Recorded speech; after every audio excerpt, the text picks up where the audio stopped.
ప్రభునందు ప్రియమైన దేవుని పిల్లలారా, 1,44,000 మంది ఎవరు? 1,44,000 మంది ఎవరు? ప్రకటన గ్రంథములో ప్రస్తావించబడిన 1,44,000 మంది ఎవరు అనేది 1843 సంవత్సరం ప్రపంచంలో లేదా అమెరికా దేశంలో న్యూయార్క్లోని విలియం మిల్లర్ అనే ఒక బోధకుడు ఈ ప్రపంచం ముగింపు అయిపోతుంది అని, క్రీస్తు రాకడ జరుగుతుంది అని బోధించటం ప్రారంభించాడు. అనుకున్నట్టుగా 1843 వచ్చింది, కానీ క్రీస్తు రాకడ జరగలేదు. మరలా మరొక తేదీని ప్రకటించాడు.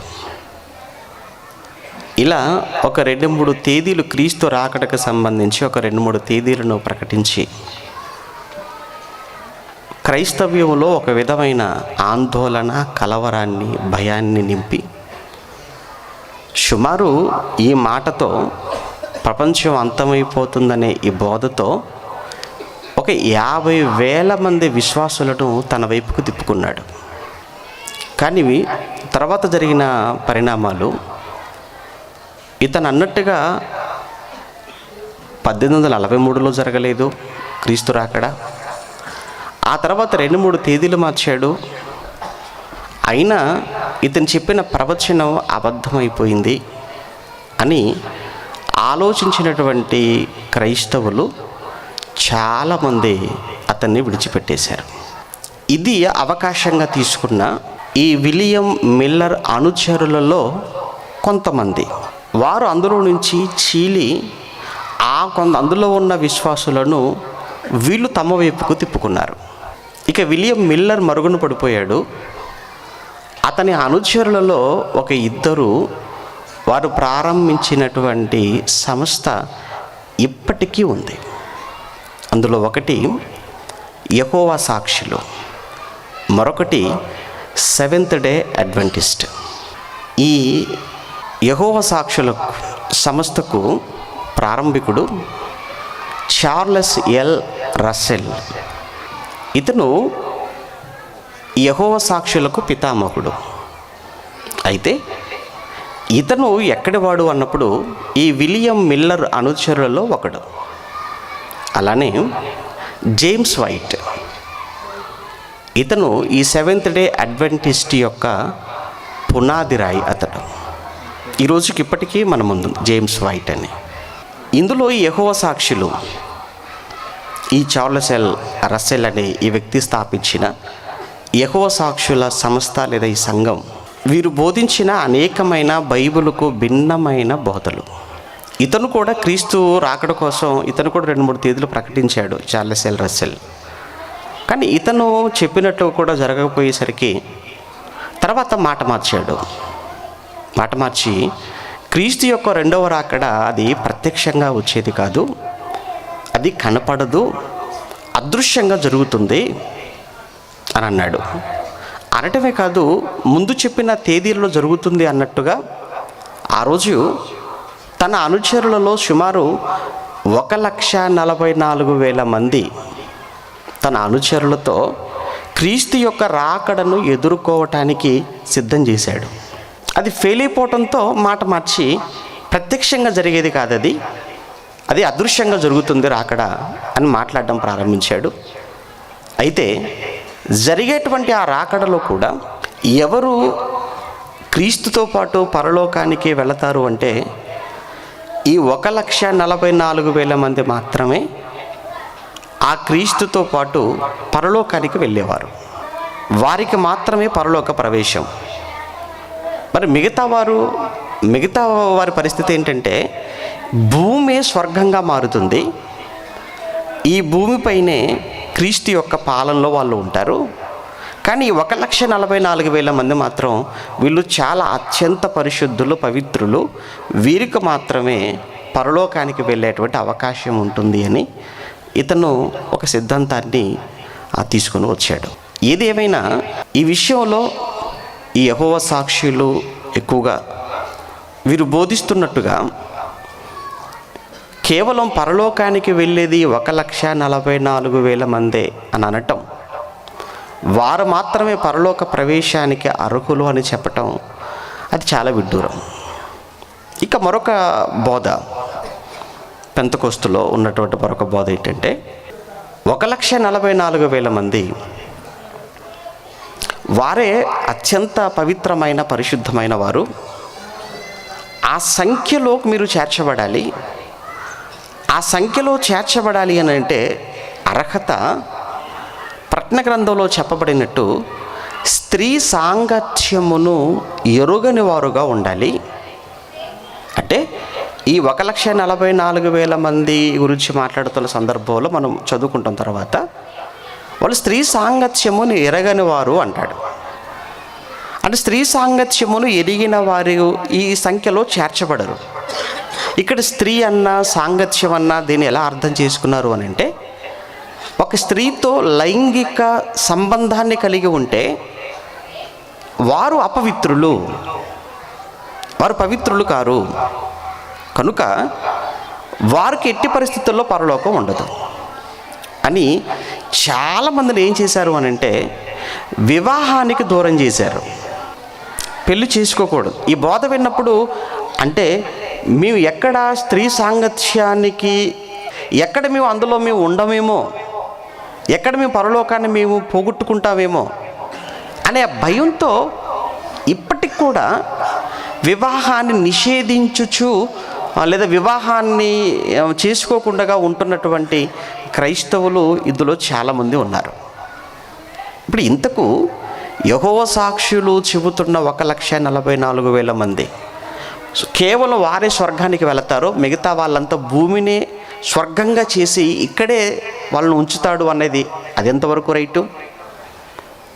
స్త్రీ సాంగత్యమును ఎరుగని వారు అనగానే ఆ వివాహం చేసుకొనకుండా స్త్రీ సాంగత్యాన్ని ఎరుగని వారుగా ఉంటే వారు మాత్రమే ఆ సంఖ్యలో చేర్చబడిన వారుగా పరలోకానికి వెళతారు అనే వీళ్ళ వాదన. ఇంతకీ ఎవరు ఇంతకు ఆ 1,44,000 మంది? ఈ పెంతెకోస్తులో ఉన్న వారు అనుకుంటున్నట్టుగా స్త్రీ సాంగత్యం ఎరగని వారా, లేదా కేవలం 1,44,000 మంది అత్యంత పవిత్రులై స్వర్గానికి వెళ్ళేవారు, మిగతా వాళ్ళు మాత్రం భూమి మీద విడవబడేవారా? అంటే యేసుక్రీస్తు రాకడలో విందు జరుగుతుంది. ఎక్కడ 7 ఏళ్ళు మధ్యాకాశంలో విందు జరుగుతుంది. అలానే క్రీస్తును నమ్మని వారంతా కూడా, ఎరుగని వారంతా కూడా, వారంతా భూమి మీద విడవబడతారు. అలా విడవబడిన వారంతా శ్రమల్లో ఉంటారు. పరిశుద్ధులైన వారికి మధ్య ఆకాశంలో దేవుడు విందిస్తూ ఉంటాడు. ఆ తర్వాత క్రీస్తు యెరూషలేమును కేంద్రంగా చేసుకొని ఆయన 1000 ఏళ్ల పాలన ఆయన ప్రారంభిస్తాడు అని ఎంతోమంది ఎస్పెషల్లీ ఏంటంటేనంటే ప్రకటన గ్రంథంపై ఉన్నన్ని కామెంటరీస్ ఈ 66 పుస్తకాలలో ఇక ఏ పుస్తకంపై కూడా లేవేమో అనిపించింది. ప్రకటన గ్రంథంపై ఉన్నన్ని వ్యాఖ్యానాలు ఒక ఆ 666 గురించే కావచ్చు, 1000 ఏళ్ల పాలన గురించే కావచ్చు, 7 ఏళ్ల శ్రమలను గురించి కావచ్చు, ఇలా క్రైస్తవ్యంలో ఈ విషయాలపై చాలామందికి భిన్నాభిప్రాయాలే తప్ప మనం ఎవరి నోట విన్నా ఏకాభిప్రాయం అనేది చాలా కష్టంగా ఉంది. కారణం ఈ ప్రకటన గ్రంథం ప్రత్యేకించి రూపకాలంకారంలో రాయబడటం. మిగతా 65 పుస్తకాలైనా కొన్ని డైరెక్ట్గాను కొన్ని రూపకాలంకారంలోనూ రాయబడ్డాయేమో, కానీ ప్రకటన గ్రంథం దాదాపుగా ఉన్నటువంటి 22 అధ్యాయాలు కూడా అంత రూపకలంకారంగా చెప్పబడిన విషయాలే. అందులో పాత్రలు కానీ, బూరలు కానీ, అందులో వస్తువులు కానీ, జంతువులు కానీ, రంగులు కానీ, అంకెలు కానీ, ఇవన్నీ రూపకలంకారంతోనే చెప్పబడ్డాయి. కనుక వాటిలో ఉన్న భావాన్ని ఆలోచన చేయటంలో, వారి ఆలోచనలు దానికి జోడించటం వలన ప్రకటన గ్రంథం అంతా కూడా అపార్థమైపోయింది. ఓకే, ఏది ఏమైనా ఇప్పుడు మన ముందున్నటువంటి ఈ సంఖ్య అసలు ఏంటది? ఇందులో ఉన్నది ఎవరు? ఈ 1,44,000 మంది అని ఈ సంఖ్యలో ఉన్నవారు ఎవరు? ఎవరిని గూర్చి చెప్పబడినటువంటి సంఖ్య అది? యెహోవా సాక్షులు చెబుతున్నట్లుగా అది వారికి సంబంధించిందా, లేదా పెంతెకొస్తు వాళ్ళు మాట్లాడుకుంటున్నట్టుగా వారికి సంబంధించిందా? ఇంతకీ ఎవరికి సంబంధించింది? ఇంతకీ అందులో ఉన్నది ఎవరు? దీని గురించి మనం తెలుసుకోవాలంటే ఇక మనం ప్రకటన గ్రంథంలోనికి మనం వెళ్ళాలి. ప్రకటన గ్రంథం ముందుగా 7వ అధ్యాయం, ప్రకటన గ్రంథం 7వ అధ్యాయం ప్రారంభం నుంచి చూద్దాం. అటు తర్వాత భూమి యొక్క 4 దిక్కులలో నలుగురు దేవదూతలు నిలిచియుండి భూమి మీదనైనను సముద్రము మీదనైనను ఏ చెట్టు మీదనైనను గాలి వీచకుండునట్లు భూమి యొక్క 4 దిక్కుల వాయువులను పట్టుకొని ఉండగా నేను చూచితిని అన్నాడు.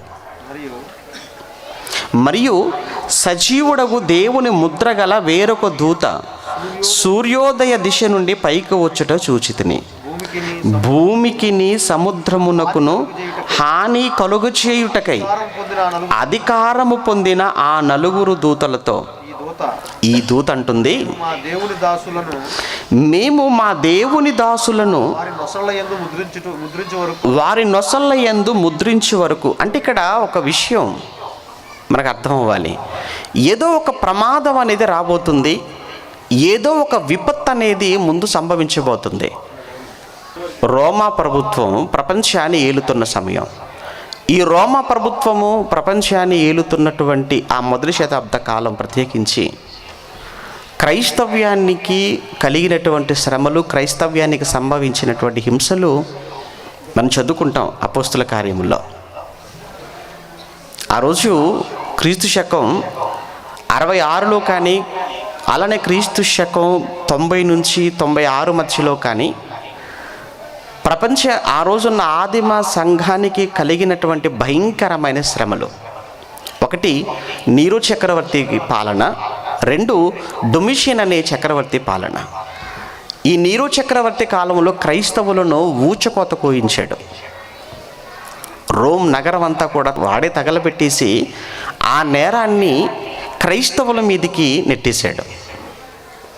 దానితో యెరూషలేం పట్టణం అంతా కూడా రక్తపు టేర్లు ప్రవహించాయి. క్రైస్తవులను అంత భయంకరంగా చంపేశారు. అలానే 90లో డొమిషియన్ వచ్చిన తర్వాత కూడా ఆ డొమిషియన్ కాలంలోనే యోహాను గారిని తీసుకుని వెళ్ళి పద్మస్ ద్వీపంలో విడిచిపెట్టేశారు. అతని కాలంలో కూడా క్రైస్తవ్యాన్ని భయంకరమైనటువంటి శ్రమల పాలు చేశాడు ఈ డొమిషియన్ చక్రవర్తి. దీన్ని మీరు మనసులో పెట్టుకుంటే ఇక్కడ ఈ ప్రారంభ వచనంలో చెప్పబడుతున్న విషయం ఏంటంటే, మొత్తానికి రోమా ప్రభుత్వానికి, సామ్రాజ్యానికి రాబోతున్నటువంటి ఏదో ఒక భయంకరమైన ప్రమాదం, ఏదో ఒక విపత్తు. అయితే ఆ విపత్తులో నుంచి దేవుడు తన పిల్లలైన వారిని కాపాడుకోవటానికి చెబుతున్నటువంటి ఒక జాగ్రత్తగా ఇక్కడ మనకు కనబడుతుంది. ఇప్పుడు మనం చదువుకుంటున్న మాట 3వ వచనం, ఈ దూత మేము మా దేవుని దాసులను వారి నొసళ్ళ యందు ముద్రించు వరకు భూమికైనను సముద్రమునకైనను చెట్లకైనను హాని చెయ్యవద్దని బిగ్గరగా చెప్పాను. ఎవరికి? ఆ 4 దూతలకు. అదే కదా, వాళ్ళు వచ్చి సిద్ధంగా ఉన్నారు. భూమికి సముద్రానికి హాని కలగజేయటానికి సిద్ధంగా ఉంటే అప్పుడు దేవుని యొద్ద నుంచి వచ్చినటువంటి సూర్యోదయపు దిక్కు నుంచి వచ్చిన ఒక దూత చెప్తుంది, ఇదిగో మీరు చేద్దురు కానీ హాని, ఈలోపు మా దేవుని దాసులు ఉన్నారు, మా దేవుని దాసులైన వారిని వీరిలో నుంచి ప్రత్యేకించిన తర్వాత మీరు కానివ్వండి. అంటే మీకు అర్థం కావటానికి, ఐగుప్తు మీదికి దేవుడు తెగుళ్ళను రప్పిస్తున్నటువంటి సమయాన్ని మనం జ్ఞాపకం చేసుకుంటే, ఇశ్రాయేల్ కాలంలో ఐగుప్తీయుల నుంచి దేవుడు ఇశ్రాయేలీలను ఎలా కాపాడుకున్నాడు. ప్రత్యేకించి చివరి తెగులు ఐగుప్తీయులలో పుట్టినటువంటి ప్రథమ సంతానాన్ని దేవుడు సంహారక దూత వచ్చి సంహరించే సమయంలో ఇశ్రాయేలీయులైన వారి ఇళ్లను సంహారక దూత దాటుకొని పోవునట్లుగా, సంహారక దూత వారి ఇంటిలోనికి ప్రవేశించకుండా ఉండునట్లు వారి ద్వారములకు రక్తమును మరి గొర్రెపిల్ల రక్తాన్ని వారికి గుర్తుగా అక్కడ వేయమన్నట్టుగా మనం చదువుకుంటాం పాత నిబంధనలో. అప్పుడు ఆ సంహారక దూత దాటి ఆ ఇశ్రాయేలు కుటుంబాలను దాటిపోవటం, ఐగుప్తీయులలో పుట్టినటువంటి తొలి సంతానాన్ని చంపటం అన్నది మనం చూసాం. అంటే ఇశ్రాయేలీలలో ఏ ఒక్కరు కూడా ఆ రోజు మరి చంపబడలేదు. అంటే వారి పిల్లలు ఎవరూ చనిపోలేదు. దానికి గుర్తుగా దేవుడు ముందుగా చెప్పినటువంటి ఒక జాగ్రత్తను వారు పాటించారు. అలానే ఇక్కడ కూడా ఆ దూత వచ్చి చెబుతుంది, మేము మా దేవుని దాసులు ఉన్నారు, మా దేవుని దాసులు ఎవరైతే ఉన్నారో వారి గురించి ఏం మాట్లాడుతుంది? మా దేవుని దాసులను వారి నొసళ్ళ యందు ముద్రించే వరకు భూమికైనను సముద్రమునకైనను చెట్లకైనను హాని చేయవద్దని బిగ్గరగా చెప్పెను. దేవుని దాసులను ముద్రించబోతున్నాము అంటే వారిని సపరేట్ చేయబోతున్నాము, వారిని వేరు చేయబోతున్నాము. వారిని వేరు చేసేంత వరకు మీరు హాని చేయకండి. అంటే ఒక్క మాటలు చెప్పాలంటే ఆ రోజు క్రైస్తవులైన వారిని కాపాడుకునే ప్రయత్నం. మొదటి శతాబ్దంలో రాబోతున్న భయంకరమైన విపత్తు నుంచి తనను నమ్మినటువంటి పిల్లలను దేవుడు కాపాడుకోవటానికి తీసుకోబోతున్న ఒక జాగ్రత్తను ఇక్కడ దూత చెబుతున్నట్టుగా మనం చదువుకుంటున్నామండి. 4వ వచనంలో, మరియు ఇప్పుడు ముద్రింపబడిన వారి లెక్క చూడగా, ఎవరి ముద్రింపబడిన వారు? దేవుని దాసులు. మర్చిపోకూడదు, ఈ ముద్రింపబడిన వారు ఎవరు? దేవుని దాసులు. ఇప్పుడు ఆ ముద్రింపబడిన దేవుని దాసుల సంఖ్య చూడగా ఇశ్రాయేలీల గోత్రములన్నిటిలో ముద్రింపబడిన వారు 144,000 మంది. ఇశ్రాయేలీల గోత్రములన్నిటిలో ముద్రింపబడిన వారు 144,000 మంది. అంటే ఏదో మనకు అర్థమైనట్టుగా ఒక విషయం ఇక్కడ అర్థమవుతుంది. ఏంటంటే అది ఈ 144,000 మంది ఇశ్రాయేలీలలో ముద్రింపబడిన వారు. ఇశ్రాయేలీలలో ముద్రింపబడిన వారు 144,000 మందిగా ఇక్కడ మొట్టమొదటి మాటల్లో కొంచెం మనకు అర్థమవుతుంది విషయం. అంటే ఈ 144,000 మంది అనే ఈ సంఖ్య ఏదైతే ఉందో, ఈ సంఖ్య ఇది యెహోవా సాక్షులు అనుకున్న సంఖ్యకు, పెంతెకోస్తు వారు అనుకుంటున్న సంఖ్యకు భిన్నంగా కనబడుతుంది. ఇది కేవలం ఇశ్రాయేలీలలో ముద్రింపబడిన వారి సంఖ్యగా చెప్తున్నాడు. అంతేకాకుండా ఇంకా కొంచెం మనం ముందుకు వెళ్ళామనుకోండి, ఏ ఏ గోత్రం నుంచి ఎంతమందో అన్నది కూడా మనకు చాలా క్లియర్ కట్గా చెప్తున్నట్టుగా మనం చూస్తుంటాం. 12 గోత్రాలు, ఒక్కొక్క గోత్రం నుంచి 12,000 మంది చొప్పున. 12 గోత్రాలు 12,000 మంది చొప్పున అంటే 12,000 ఇంటూ 12 మనం వేసుకుంటే వచ్చే సంఖ్య 1,44,000. ఎవరి 1,44,000 మంది అంటే దాసులే. ఎవరి దాసులు? దేవుని దాసులు. దేవుని దాసులు అంటే దేవుని చేత ముద్రింపబడిన వారు. దేవుని చేత ముద్రింపబడిన వారు అనగా అన్యజనులలో నుంచి వేరు చేయబడిన వారు, మూర్ఖులకు ఈ తరము వారికి వేరే రక్షణ పొందిన వారు. ఇంతకీ ఎందులో నుంచి వచ్చిన వారుగా కనబడుతున్నారు అని అంటే వీళ్ళు ఇశ్రాయేలీలలో నుంచి వచ్చిన వారుగా కనబడుతున్నారు. అలా అయితే మరి మనకు లేదా అండి సంఖ్య, అందులో మనం లేమా అన్న ఒకవేళ అనుమానం మనకు కలిగితే, ఆ తర్వాత మనం 7వ వచనం వరకు మనం చదువుకుంటాం ఇలా గోత్రాల సంఖ్య గురించి మాట్లాడుతూ. 9వ వచనం, అటు తర్వాత అంటే ఈ 1,44,000 మంది ముద్ర జరిగిపోయిన తర్వాత, అటు తర్వాత నేను చూడగా ఇదిగో ప్రతి జనములో నుండి, ప్రతి వంశములో నుండి, ముందు చెప్పింది ఇశ్రాయేలీల గురించే. అలా అని వారిని మాత్రమే కాదు నేను ప్రత్యేకపరుచుకున్నది, వారు మాత్రమే కాదు నాకు దాసులు. ఏ జనములో నుంచైనా, ఏ వంశములో నుంచైనా, ఏ భాషలో నుంచైనా, ఆయా భాషలు మాట్లాడే వారిలో నుండి వచ్చి ఎవడును లెక్కింపజాలని ఒక గొప్ప సమూహము కనబడెను అన్నాడు. అంటే ఇశ్రాయేలీల్లో నుంచి వచ్చినటువంటి వారు 1,44,000 మందే, కానీ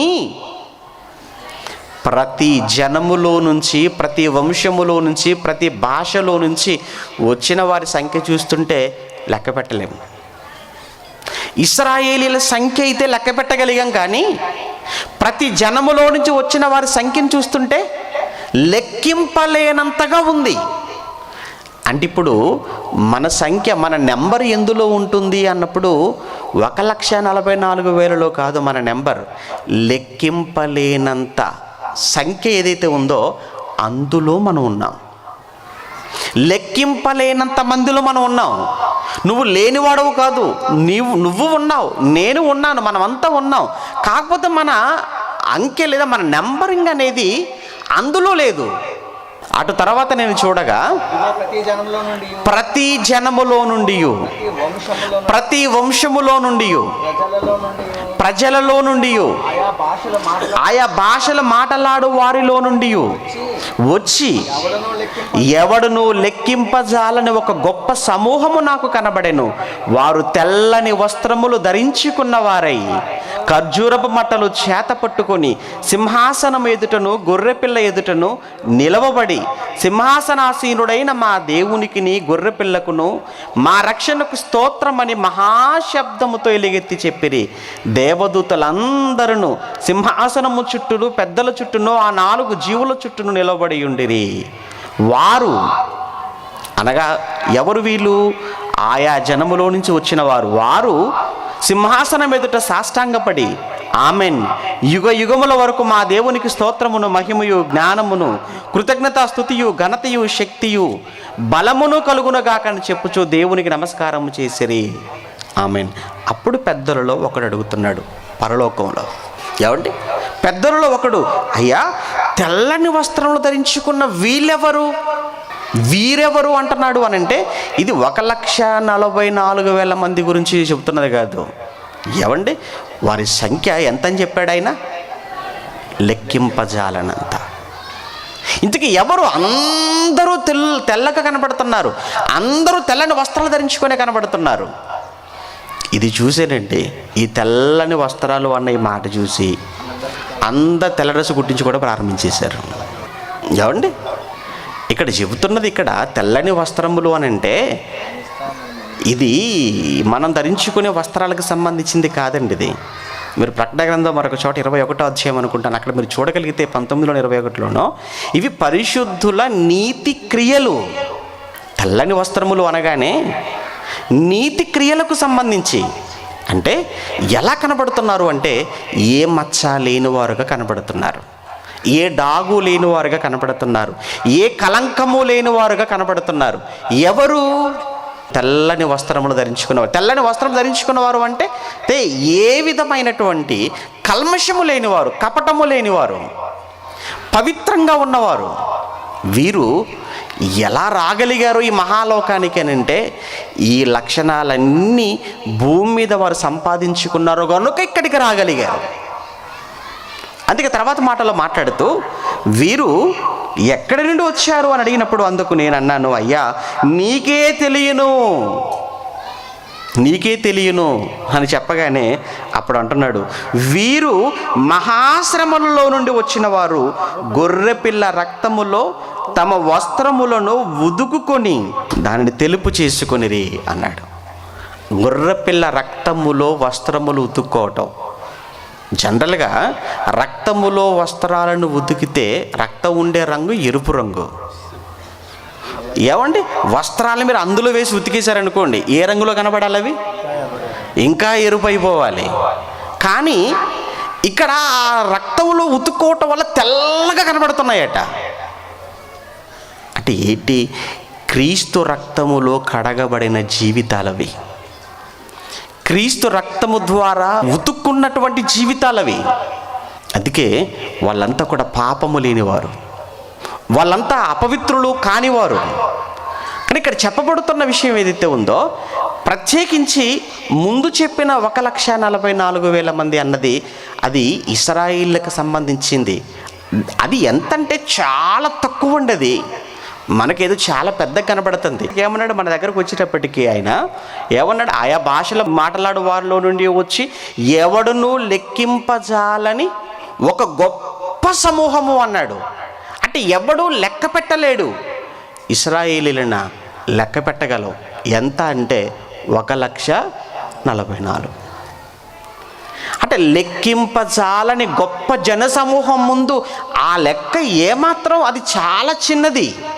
అందుకే వారి భవిష్యత్తును, ఇశ్రాయేలీయుల భవిష్యత్తు కోసం పౌలు గారు మాట్లాడిన ముందు మాట మనం చూడగలిగితే, దేవుని ప్రవచనంలో చెప్పబడిన దాన్నే పౌలు గారు రోమిలకు రాస్తూ జ్ఞాపకం చేస్తాడు. రోమపత్రిక 9వ అధ్యాయం 27వ వచనంలో, మరియు ప్రభువు తన మాట సమాప్తము చేసి క్లుప్తపరిచి భూలోకమునందు దాన్ని నెరవేర్చిన గనుక ఇశ్రాయేలు కుమారుల సంఖ్య, ఇశ్రాయేలు అంటే యాకోబు కుమారుల సంఖ్య అంటే ఇశ్రాయేలుల సంఖ్య అని అర్థం. వారి సంఖ్య లెక్కకు సముద్రపు ఇసుక రేణువుల వలె ఉండినను శేషమే రక్షింపబడును.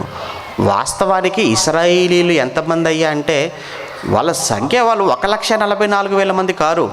వాళ్ళ సంఖ్య ఎంత అంటే, ఒరిజినల్గా వాళ్ళ నెంబరింగ్ ఎంత అంటే, వాళ్ళు సముద్రపు ఇసుక రేణువుల వలె ఉన్నారు.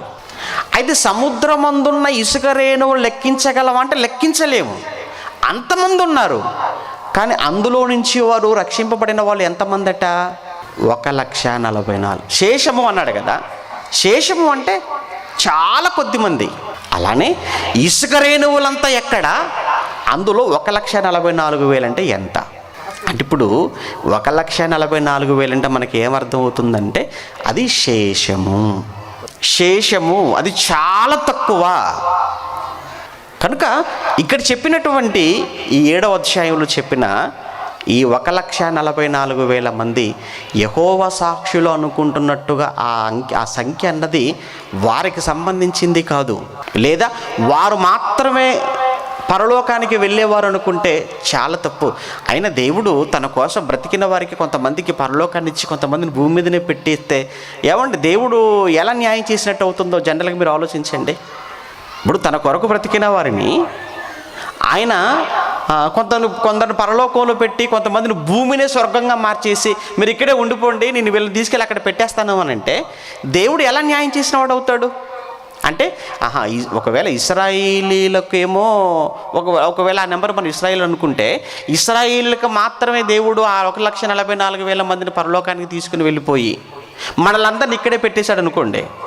అప్పుడు కూడా మనం ఏమంటామంటే దేవుడు ఇశ్రాయేలుల పక్షపాతి, అంటే ఆ నెంబర్ ఆ 1,44,000 మందిని మాత్రం తీసుకెళ్ళిపోయాడు, మనల్ని మాత్రం ఇక్కడే వదిలేశాడని మనం అనుకుంటాం. కనుక వాస్తవానికి ఆ సంఖ్య ఇశ్రాయేలుకి సంబంధించింది అయినప్పటికీ వారును, అలానే లెక్కింపజాలని సంఖ్యలో ఉన్న మనమును అందరము కూడా ఆయనతో పాటు పరలోకానికి వెళ్ళవలసినదే తప్ప మరలా ఇక్కడ ఈ భూమిని దేవుడు స్వర్గంగా మలిచేస్తాడు, ఈ భూమి అనే ఈ భూతల స్వర్గంలోనే కొంతమందిని ఇక్కడ సెట్ చేసి కొందరిని అక్కడ తీసుకుని వెళ్ళిపోతాడు అనే ఈ కహానీలు నమ్మకండి. ఈ కథలు ఇవి కథలే తప్ప ఇవన్నీ బైబిల్లో ఎక్కడా కూడా చెప్పబడని విషయాలు అవి. ఇక ఇదే విషయాన్ని మరలా మనం 14లో కూడా మనం చూడగలం. ఏమంటే అదే ప్రకటన గ్రంథం 14వ అధ్యాయాన్ని కూడా మనం చూడగలిగితే మొదటి 5 వచనాలలో, మరియు నేను చూడగా ఇదిగో ఆ గొర్రెపిల్ల సియోను పర్వతం మీద నిలవబడి ఉండెను, ఆయన నామమును ఆయన తండ్రి నామమును నొసలయందు లిఖింపబడి ఉన్న 144,000 మంది ఆయనతో కూడా ఉండేది. ఇక్కడ 144,000 మంది అన్నాడు, అన్న 1,44,000. ఏమండి ఇక్కడ వేలల్లో చెప్పాడు, అక్కడ లక్షల్లో చెప్పాడు, అంతే తేడా. ఏమండి ఈ 144,000 మంది ఆయనతో కూడా ఉండిరి. మరియు విస్తారమైన జలముల ధ్వనితోనూ గొప్ప ఉరుము ధ్వనితోనూ సమానమైన ఒక శబ్దము పరలోకము నుండి రాగా వింటిని. నేను వినిన ఆ శబ్దము వీణలు వాయించుచున్న వైనికుల నాదమును పోలినది. అంటే వినసొంపైన వీణులకు విందుగా ఉన్నటువంటి ఒక శబ్దం రాగా నేను విన్నాను అని చెప్తున్నాడు ఆయన. పోలినది అన్నాడు, అదే శబ్దం వచ్చిందని కాదు అక్కడ. పోలినది, వీణలను పోలినది అంటే వీణలతో వాయించారని కాదు అక్కడ కూడా ఆర్కెస్ట్రా ఉందని కానే కాదు. వీణెలను పోలినది అన్నాడు. అంటే ఇక్కడ నువ్వు వీణ వాయిస్తున్నప్పుడు ఎలాంటి శబ్దాన్ని అయితే నువ్వు వింటున్నావో, ఆస్వాదిస్తున్నావో, అలాంటి శబ్దం నేను విన్నాను, అలాంటిదే అని అంటున్నాడు తప్ప అదని చెప్పటం లేదు ఆయన. పోలినది. తర్వాత చూడండి, వారు సింహాసనం ఎదుటను, ఆ 4 జీవుల ఎదుటను, పెద్దల ఎదుటను ఒక కొత్త కీర్తన పాడుతున్నారు. భూలోకము నుండి కొనబడిన ఆ 144,000 మంది తప్ప మరి ఎవరును ఆ కీర్తన నేర్చుకొనజాలరు అన్నాడు. ఏంటి ఆ కొత్త కీర్తన?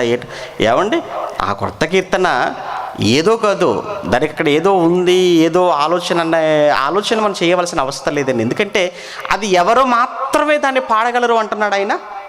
భూలోకములో నుండి కొనబడిన, భూలోకములో నుండి కొనబడిన అన్నాడు. అంటే మనమంతా కూడా కొనబడిన వారమే. ఇశ్రాయేలు మాత్రమే కొనబడిన వారా? మీరు విలువ పెట్టి కొనబడిన వారు అన్నాడు పౌలు గారు. ఎవరితో? ఇశ్రాయేలుతో అంటున్నాడు ఆ మాట. లేదు కదండి. మీరు మీ సొత్తు కారు, మీరు విలువ పెట్టి కొనబడిన వారు. మనమంతా కొనబడిన వారమే. ప్రతి క్రైస్తవుడు కొనబడినవాడు. దేనితో కొన్నాడు అన్నప్పుడు ఆయన రక్తాన్ని ఇచ్చి కొన్నాడు. ఆయన తన స్వరక్తం ఇచ్చి సంపాదించుకున్నాడు. అందుకే 28 అపోస్తల కార్యములో దేవుడు తన స్వరక్తం ఇచ్చి సంపాదించుకున్న సంఘం అన్నాడు. ఆయన రక్తాన్ని ఇచ్చి మనలందరినీ కొన్నాడు. కనుక ఇక్కడ చెప్తున్నటువంటి 1,44,000 మంది అనే ఈ సంఖ్య ఏదైతే ఉందో, ఇది రక్షింపబడిన వారు. ఈ రక్షింపబడిన వారు అనగానే మరలా కేవలం ఇశ్రాయేలీలనో, లేదు అనుకుంటే వీళ్ళు చెప్పుకుంటున్నట్టుగా యెహోవా సాక్షుల గుంపనో, లేదు అనుకుంటే ఈ పెంతెకోస్తులో మరొక వర్గమనో అనుకోవడానికి లేనే లేదు. ముందుగా వారి కోసం రక్షింపబడిన వారు అని ముందు ఇశ్రాయేలు కొరకు చెబుతున్నా, మరల వెంటనే అందరి కొరకు మాట్లాడుతున్నాడు.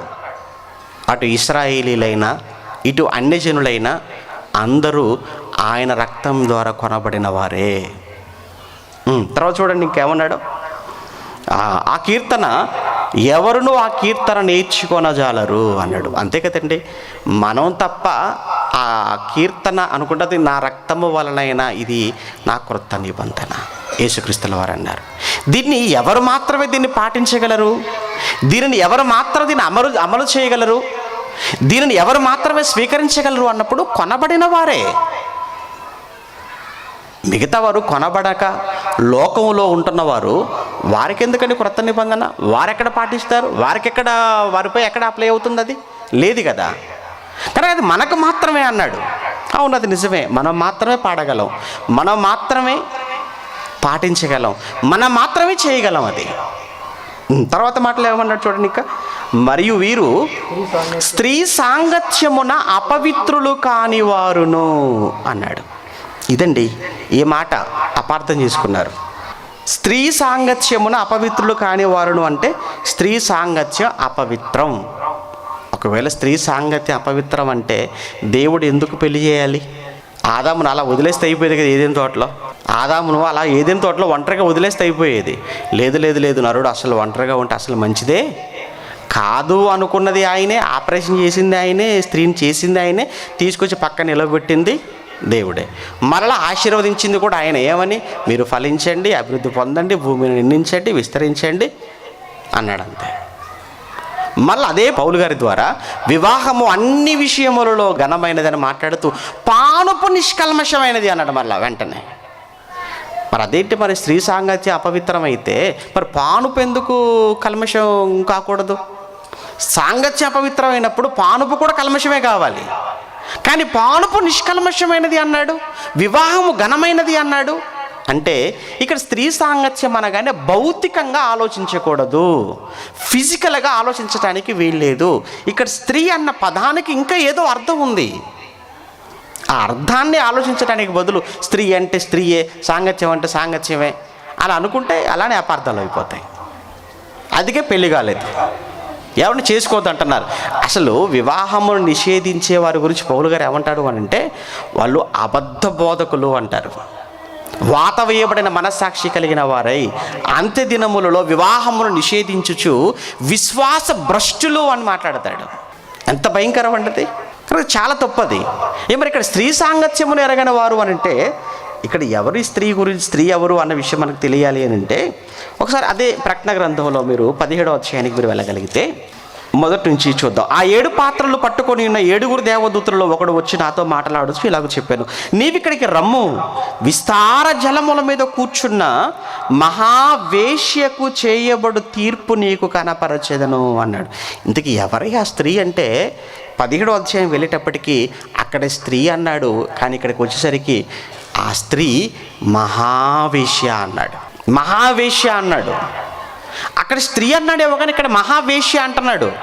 ఇంకేమన్నాడు చూడండి తర్వాత, ఏమన్నా భూరాజులు ఆమెతో వ్యభిచరించిరి, అలానే భూనివాసులు ఆమె వ్యభిచార మధ్యములో మత్తులైరి. అప్పుడతడు ఆత్మవశుడనైన నన్ను అరణ్యమునకు కొనిపోగా దేవదూషణ నామములతో నిండుకొని 7 తలలను 10 కొమ్ములను గల ఎర్రని మృగం మీద కూర్చుండిన ఒక స్త్రీ.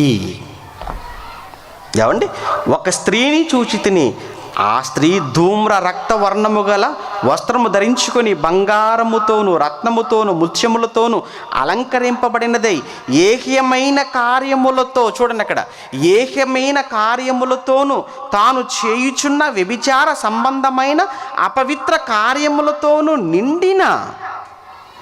అంటే మొత్తానికి ఇక్కడ చెప్పబడుతున్నటువంటి ఒక స్త్రీ, ఈ స్త్రీ వచ్చేసి ముందు మహావేశ్య అన్నాడు. అంతేకాదు అసహ్యమైన హేయమైనటువంటి కార్యక్రమములు చేస్తున్న స్త్రీగా ఆయన ప్రస్తావించాడు. ఇక్కడ స్త్రీ సాంగత్యము అనగానే ఇటువంటి క్యారెక్టర్ కలిగిన ప్రతి ఒక్కరూ అని అర్థం. అక్కడ మాట్లాడుతున్న మరలా ప్రకటన గ్రంథానికి 14వ అధ్యాయానికి వచ్చేద్దాం. 4వ మాటలో వీరు స్త్రీ సాంగత్యమున అపవిత్రులు కానివారు అనగా లోకములో ఉన్న శరీరాశ, నేత్రాశ, జీవపుడంబము, లోకములో ఉన్న పాపము, దాని వలన అపవిత్రపరచబడిన వారు కానివారుగా ఉన్నవారు అని అర్థం అక్కడ చెప్తుంది. ఆ ప్రకటన 17లో 4వ వచనాన్ని, ఇక్కడ 14లోని, ఇక్కడ మనం మాట్లాడుకుంటున్న 4-5 వచనాలలో ఉన్న ఆ స్త్రీతో సాంగత్యము లేనివారు అని అర్థం ఇక్కడ. అంతేకాని స్త్రీ సాంగత్యం అనగానే ఏమంటే స్త్రీ పురుషుల కలయిక గురించి మాట్లాడుతున్న మాట కానీ కాదు. అదే అని అనుకుంటే, అది నేరం అనుకుంటే వివాహం కూడా నేరం అయిపోతుంది. కానీ ఇక్కడ చెప్తున్నటువంటిది చాలా తప్పుగా అపార్థం చేసి చాలామందిని వివాహానికి దూరం చేసేసి, మీరు ఇలా ఉంటేనే ఆ 1,44,000 మందిలో ఉంటారు, అలా ఉంటేనే మీరు అత్యంత పవిత్రులుగా ఆయన ఉన్నటువంటి పరలోకానికి మీరు వెళ్ళిపోతారు అని లేని కాని మాటలు చెప్పి అమాయకులను మోసం చేస్తున్నారు, మోసపోతున్నారు. అందుకే తర్వాత మాటలో వీరు స్త్రీ సాంగత్యము ఎరుగని వారై ఉండి గొర్రెపిల్ల ఎక్కడికి పోవునో అక్కడికెల్లా ఆయనను వెంబడింతురు.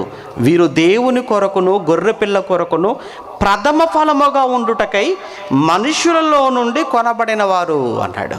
మనుషులలో నుండి ప్రథమ ఫలముగా ఉండుటకు కొనబడిన వారు అన్నాడు. అంటే ఎవరు ఆయన కొనబడిన వారిలో ప్రథమ ఫలముగా ఎవరు మనకు కనపడుతున్నారన్నప్పుడు అదే ఇశ్రాయేలీయులు. పెంతెకోస్తు పండుగ దినాన పరిశుద్ధాత్మతో నింపబడిన వాడుగా పేతురు గారు చేసిన ఆ రోజు ప్రసంగానికి 3,000 మంది మొట్టమొదట ఏమంటే మూర్ఖులకు ఆ తరము నుంచి వేరై రక్షణ పొంది ప్రథమ ఫలముగా సంఘముగా వారు ఆ రోజు కూడుకోవటం అపోస్తుల గారు 2వ అధ్యాయంలో మనం చూస్తుంటాం.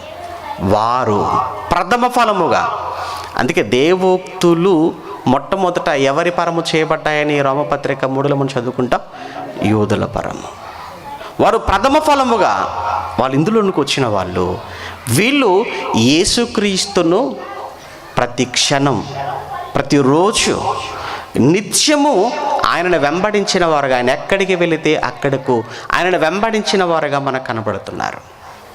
అంటే ఒకసారి లోక సంబంధమైనటువంటి విషయంలో చచ్చిపోయి క్రీస్తులో బ్రతికింపబడినవాడు, క్రీస్తు కొరకు బ్రతుకుతున్నవాడు, వాళ్ళ కొరకు చెబుతున్న మాట తప్ప ఇది.